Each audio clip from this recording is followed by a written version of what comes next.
মুখ্যমন্ত্রীর বিরুদ্ধে কুরুচিকর মন্তব্য, মুখ্যমন্ত্রীর বিরুদ্ধে মানহানিকর বক্তব্য কৌস্তব বাগচির বিরুদ্ধে।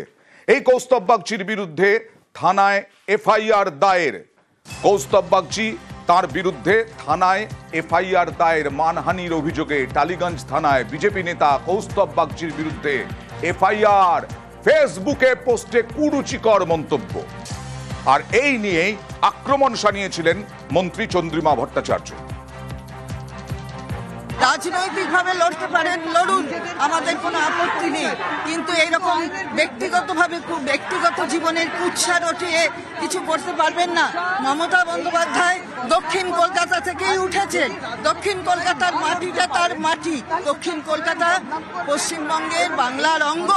সুতরাং সেইখানে দাঁড়িয়ে এইভাবে কথা বলা, বাংলার মানুষ তার উপযুক্ত জবাব দেবে। উপযুক্ত শাস্তি আমরা দাবি করছি, আমরা দেখছি, তারপরে আমরা আরো বৃহত্তর আন্দোলনে যাব।